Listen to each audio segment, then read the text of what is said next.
Nós vamos ler rapidamente o texto da palavra de Deus que está em Atos, capítulo 20, dos versículos 1 ao versículo 12. Atos, capítulo 20, do versículo 1 ao versículo 12. Cessando o tumulto, Paulo mandou chamar os discípulos e, depois de encorajá-los, despediu-se e partiu para a Macedônia. Viajou por aquela região, encorajando os irmãos com muitas palavras, e por fim chegou à Grécia, onde ficou 3 meses. Quando estava a ponto de embarcar para a Síria, os judeus fizeram uma conspiração contra ele, por isso decidiu voltar para a Macedônia. Sendo acompanhado por Sópatra, filho de Pirro de Bereia, Aristarco e Secundo de Tessalônica, Gaio de Derbe, Timóteo, além de Tíquico e Trófimo, da província da Ásia. Esses homens foram adiante e nos esperaram em Troade. Navegamos de Filipo após a festa dos pães sem fermento, e 5 dias depois nos reunimos com outros em Troade, onde ficamos 7 dias. No primeiro dia da semana, reunimos-nos para partir o pão, e Paulo falou ao povo. Pretendendo partir no dia seguinte, continuou falando até meia-noite. Havia muitas candeias no piso superior, onde estávamos reunidos. E um jovem chamado Eutico, que estava sentado numa janela, adormeceu profundamente durante o longo discurso de Paulo. E, vencido pelo sono, caiu do 3º andar. Quando levantaram, estava morto. Paulo desceu, inclinou-se sobre o rapaz e o abraçou, dizendo: "Não fiquem alarmados, ele está vivo." Então subiu novamente, partiu o pão e comeu. Depois continuou a falar até o amanhecer e foi embora. E levaram vivo o jovem, o que muito os consolou. Palavra de Deus que edifica a nossa vida. Você já ouviu a expressão crente vacilão? Se você fez o radical, provavelmente ouviu isso, né? Algumas vezes. E se você procurar no dicionário, vai descobrir que um dos significados, ou alguns dos significados de vacilão, é uma pessoa pouco esperta, boba, uma pessoa não muito inteligente. E nessa manhã eu quero falar a respeito de um determinado crente vacilão. Aqui da história que nós acabamos de ler. Eu acho que você já até sabe quem é, né?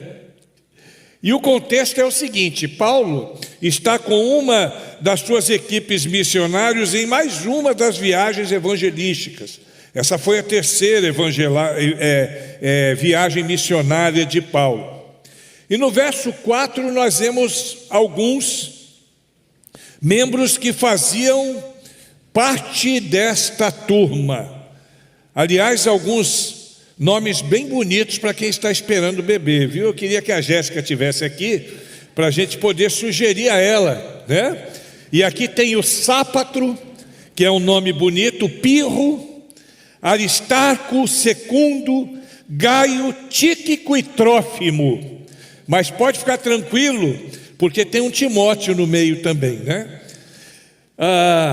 Em determinado momento nessa etapa da viagem, que durou pouco mais de 3 meses, eles chegaram à região de Troade. Esse é o contexto. E ali em Troade, eles ficaram 7 dias. E Lucas é o autor do livro de Atos, a gente sabe disso. Provavelmente também estava com eles naquela viagem missionária, não se sabe ao certo. Mas de qualquer forma, Lucas vai narrar o que aconteceu, que é o cerne da nossa questão neste momento. Era domingo no calendário ocidental, último dia da estadia deles naquela região. E domingo era o dia do culto ágape, né? O chamado culto do amor, comum entre os cristãos naquela época. Nós já conhecemos, já falamos sobre isso. O dia de reunião dos judeus era o sábado, né? E aí agora os cristãos eles começam a se reunir no domingo. que é o culto ágape. E Paulo, com toda a sua sapiência, com toda a sua inteligência, ele quer aproveitar o momento deste último dia da cidade para poder reunir a igreja local e exortá-la a permanecerem firmes na fé e celebrarem juntos a Santa Ceia. Esse é o objetivo de Paulo, uma vez que Paulo já iria partir no dia seguinte, que era segunda-feira. Então ele tinha que aproveitar ao máximo aquele último encontro, aquele último momento que ele teria com aquele povo, né? E por isso, aquela longa mensagem que se estendeu até meia-noite naquele dia. É por isso que Paulo pregou tanto naquele dia. Naquele dia, o culto tinha horário para começar, mas não tinha hora para acabar. Paulo começou a pregar o seu sermão, e que sermão! Se estendeu até meia-noite. Aliás, eu acho que eu vou fazer a mesma coisa que hoje, me estender até meio-dia, né? Quem sabe se fica bom. Aí, voltando o texto, diz que havia muitas tochas. As candeias são tochas, né? A luz daquele tempo não era fornecida pela Coelba. Então eram tochas, e aquelas tochas, segundo alguns historiadores, que eram alimentadas com óleo, ela, em contato com a vista, provocava sono nas pessoas. Então, aí a gente já começa a perceber talvez o motivo pelo qual aquele menino dormiu. E por conta disso que ocorreu aquele incidente. Já bem tarde da noite, um jovem, seu nome Eutico, ele escolheu um lugar muito ruim para se assentar. Ele foi sentar na beirada de uma janela no alto do 3º andar do prédio. Ele ficou sentado na beirada da janela. É mole um negócio desse? O cara senta na beirada da janela. E Paulo então começou a sua mensagem, e Paulo pregava, e Paulo pregava, e Paulo pregava. Eita mensagem grande, que nunca acabava. Mas apesar disso, as pessoas presentes ali se alegravam e vibravam com a mensagem de Paulo. Havia júbilo na igreja. Que mensagem! Alguns começaram a cochichar entre si. Talvez alguém ali no meio está falando para mim, glória a Deus, né? Mas aquele jovem sentado na janela, eu acredito que não estava sentindo absolutamente nada. Aí agora são conjecturas minhas, né? A gente vai fazer uma viagem no texto aqui para poder entender, tentar entender o que aconteceu. Aquele jovem sentado na janela, ele perdeu o foco da mensagem. Acho que ele estava viajando ali, né? Um verdadeiro crente vacilão. Ele devia estar viajando, e o que ele tinha ali naquele momento era muito sono. Ele estava entediado. Conhece aquela música antiga? Perto dos olhos e longe do coração. Ele estava mais ou menos assim, estava pertinho ali no contexto, mas aquela coisa estava bem longe do seu coração. Eu creio que era desse jeito que a mensagem estava alcançando o coração de Eutico. Eu penso que ele não via a hora daquela mensagem acabar. Eita cara que fala, pelo amor de Deus, eu estou doido para ir embora. Esse camarada não para de falar, né? Eu penso que ele falava mais ou menos assim, que cara cansativo esse pastor, né? Que pastor repetitivo, que sujeito enfadonho. E quando nós perdemos o foco, normalmente nós perdemos o interesse. Isso é natural.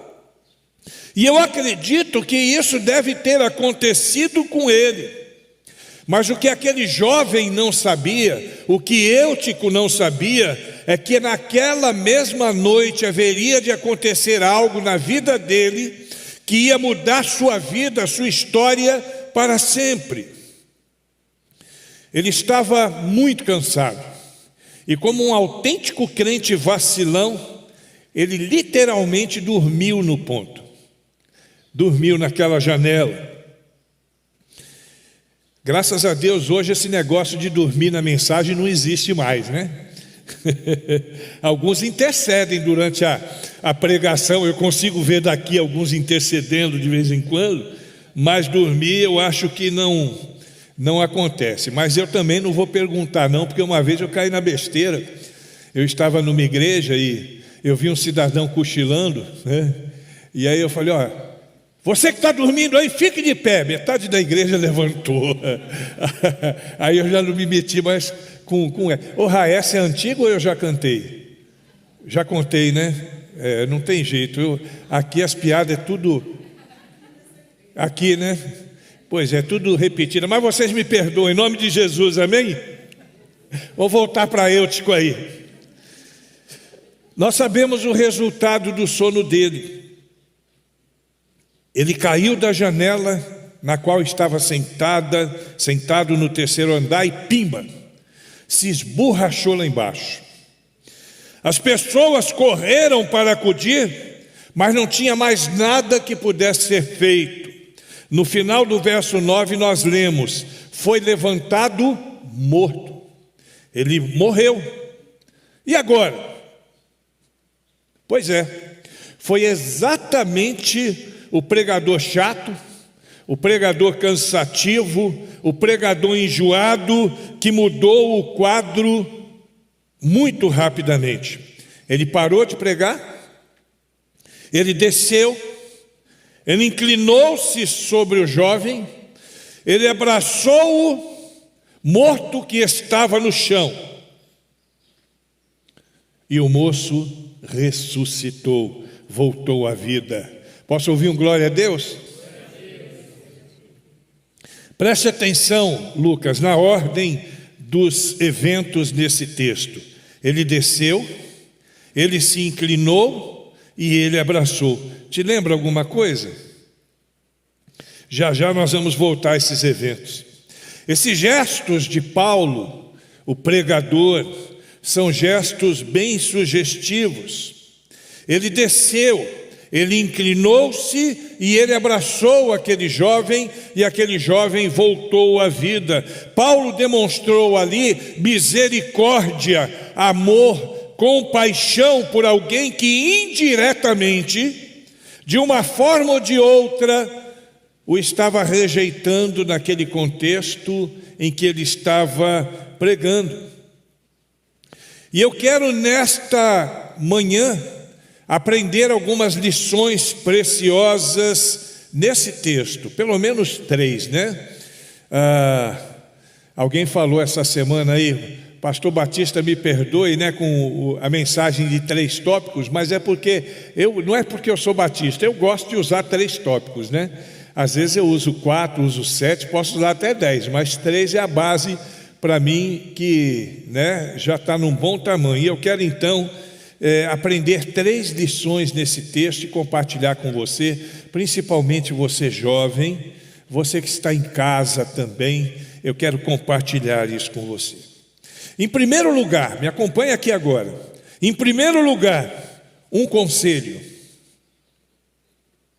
nunca despreze alguém que um dia pode te ajudar, porque você não conhece o amanhã.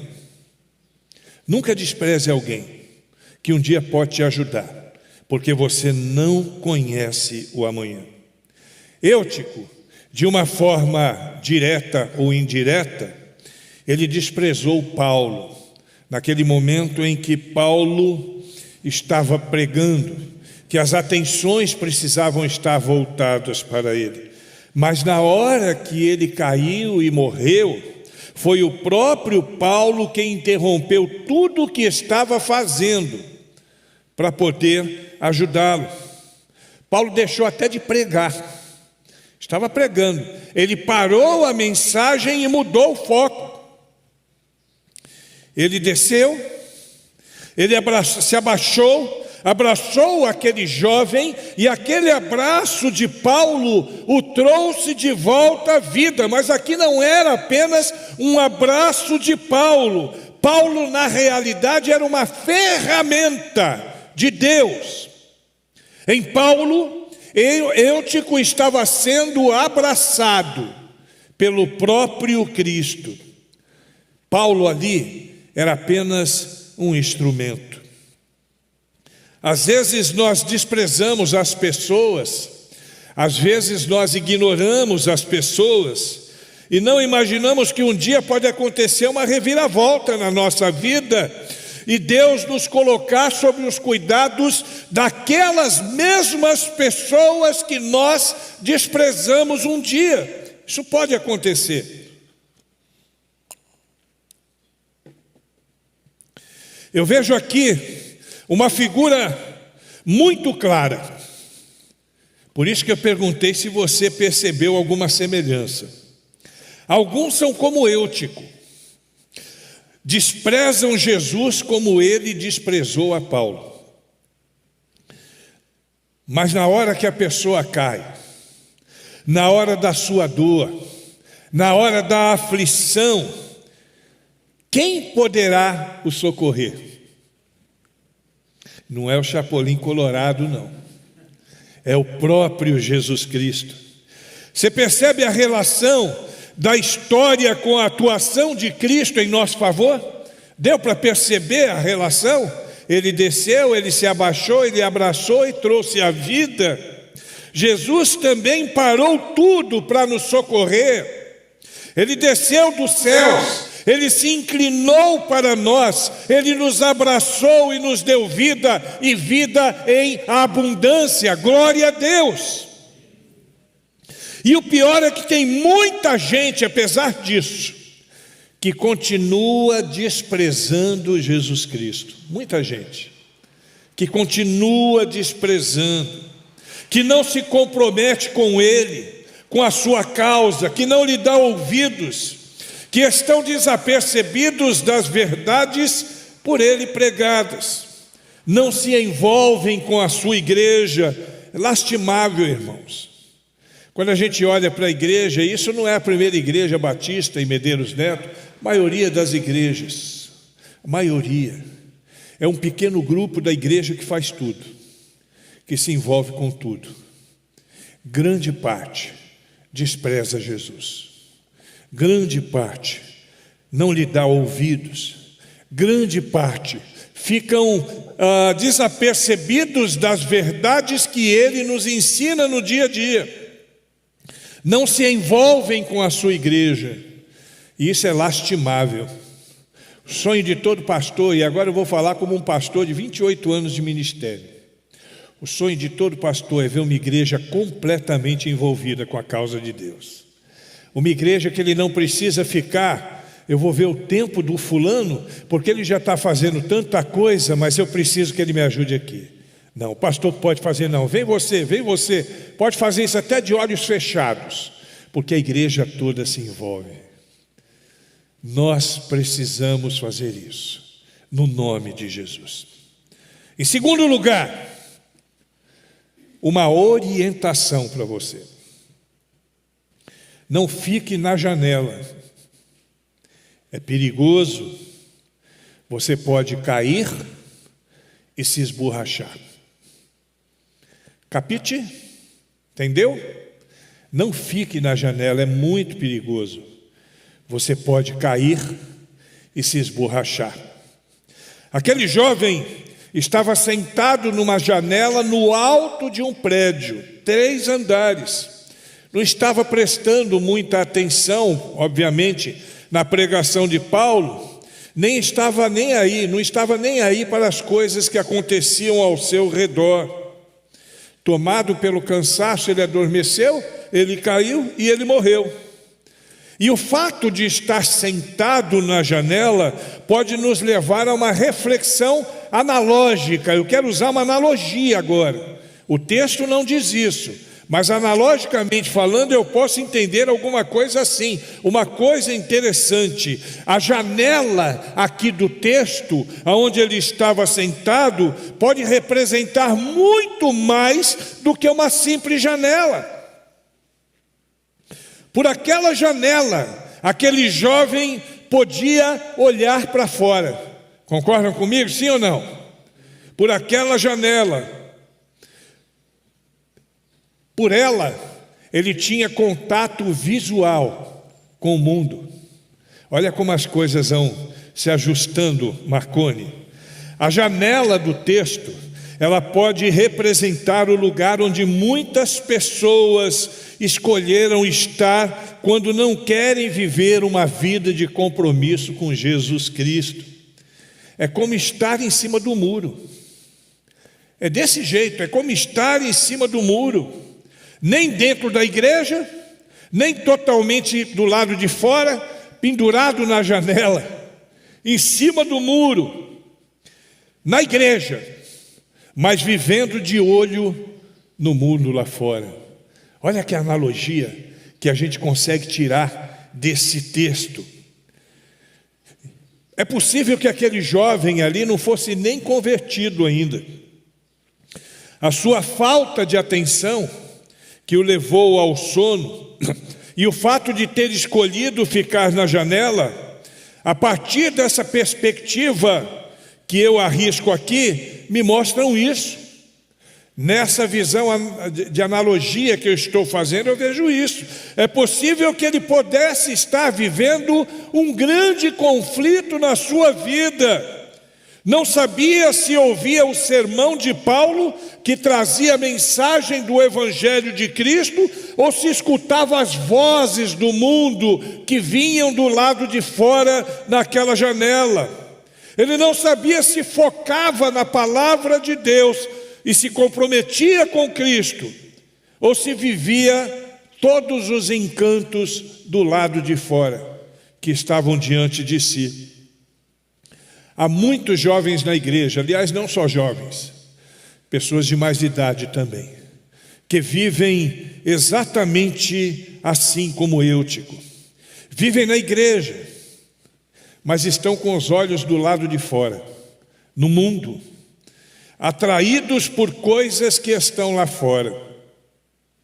São jovens, e muitos, que não saem da igreja, que não descem do muro, que não se decidem de uma vez por todas o que querem da vida. São atraídos pela prostituição, pela pornografia, pelas drogas, pelo álcool, pela violência, pela imoralidade, pelo pecado que permeia do lado de fora.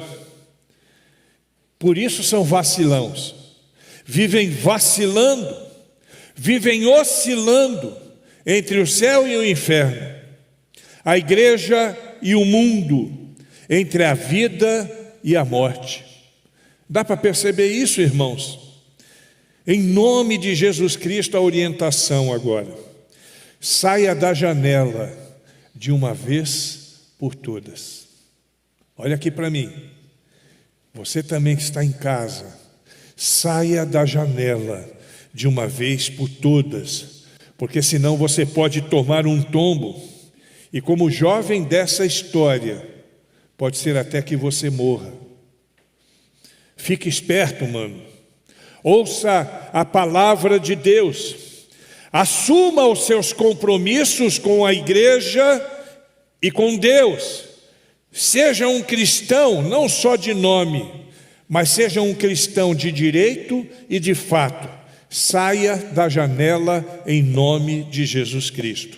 E por último, em terceiro lugar, agora uma exortação. Não perca nunca a possibilidade de uma segunda chance. Não perca isso. Podemos pensar que aquele jovem era um sujeito indeciso, não se importava muito com as boas novas, ou pelo menos dentro dessa perspectiva que eu estou abordando o texto, ele pode não ter se importado. Sua posição perigosa na janela o levou à morte. Mas graças ao poder e à misericórdia do Senhor Jesus, manifestados no abraço de Paulo, ele voltou à vida. E aqui a gente vê uma segunda chance. Amém, irmãos? Consegue enxergar uma segunda chance aqui? Nós vamos ler no verso de número 12 o seguinte: então levaram vivo o rapaz e sentiram-se grandemente confortados. O verbo levar aqui pode significar várias coisas: guiaram, conduziram, dirigiram, apacentaram, discipularam, pode significar várias coisas. E aquele jovem, ao abraçar essa segunda chance agora, ele se deixa conduzir. É uma nova postura, uma postura diferente. Ele se deixa conduzir, ele agora aceita a condição e a direção e o pastoreio que lhe são propostos pelo local ou pelas pessoas que ali estavam. Ele se permite ser orientado. Nós precisamos disso. Ele agora aceita que os seus irmãos em Cristo o conduzam. Ele deixa de ser vacilão para ser um crente integrado. E isso não faz não traz uma bênção só na vida dele. Isso abençoa também os que estão no contexto. Isso traz conforto a todos. Aquele jovem aproveitou muito bem a chance que Deus o deu. Mas se ele tivesse tido mais atenção, ele não precisava ter vivido toda aquela experiência dramática que ele viveu. Será que alguém aqui também vai precisar cair, se esborrachar para poder abrir os olhos de uma vez por todas? Será que tem alguém aqui dormindo na janela, com os olhos no mundão? É aquilo que se chama de crente Raimundo, pé na igreja, pé no mundo. Será que tem alguém aqui dessa forma? Será que vai ser necessário uma tragédia na vida de alguém para que alguém possa abrir os olhos e dar valor ao evangelho genuíno de Cristo? Você que está na igreja, meu irmão, você que é membro da igreja, que ouve tantos sermãos como aquele sermão que aquele jovem ouviu, mas continua resistindo ao chamado de Deus.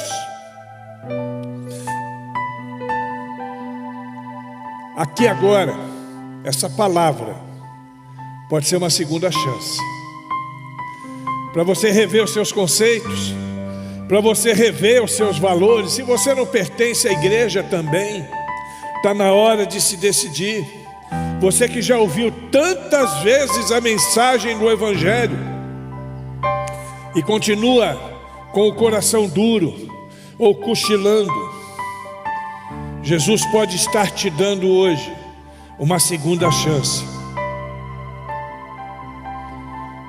Você que de repente já até caiu da janela em algum momento e sentiu o abraço de Cristo, essa é a segunda chance e nós precisamos aproveitar.